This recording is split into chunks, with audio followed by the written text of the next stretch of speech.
Hello, this video is a part of a series of consultations we are doing around our official plan and potential changes to it. Today, I would like to talk about schools in respect to sustainability. My name is Cody Jotry. I'm the Director of Development and Tourism at Dufferin County. Over the next 30 years, Dufferin County is expected to grow to well over 100,000 people.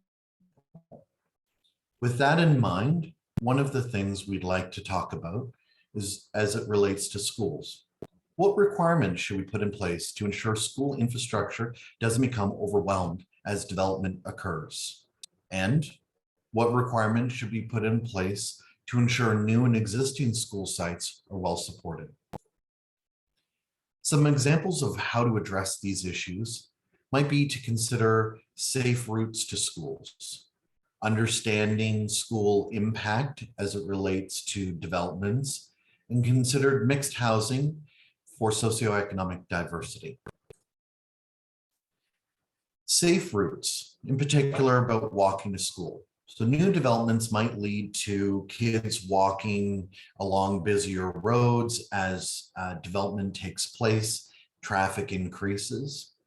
Long row houses in, for example, subdivisions may cause kids to have to walk long distances around strings of houses, and less walkable communities lead to more kids being driven to school, which ultimately leads to more traffic at those school sites or near those school sites before and after school.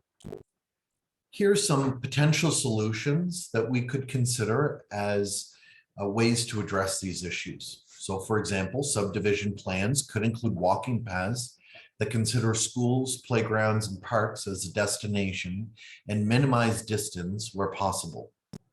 Walking routes to schools should minimize or could minimize route segments along high traffic roads, and road routes to schools should avoid intersecting walking routes. Another aspect, as mentioned before, is understanding what the impact of specific residential development will be on existing school infrastructure.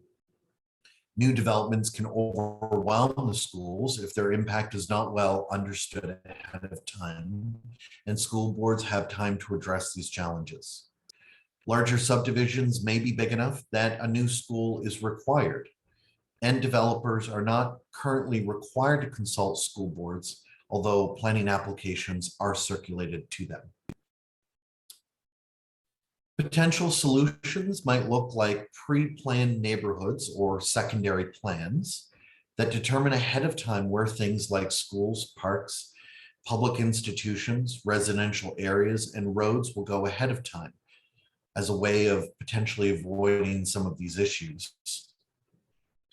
An alternate could be requiring developers to identify impact on existing school infrastructure during the planning application stage.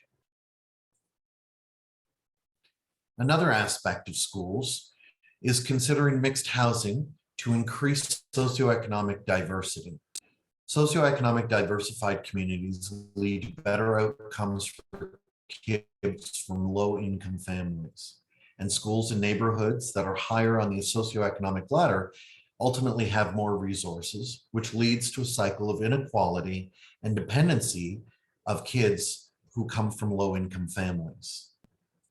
Potential solutions to this could be that secondary and subdivision plans must consider socioeconomic diversity as a key objective.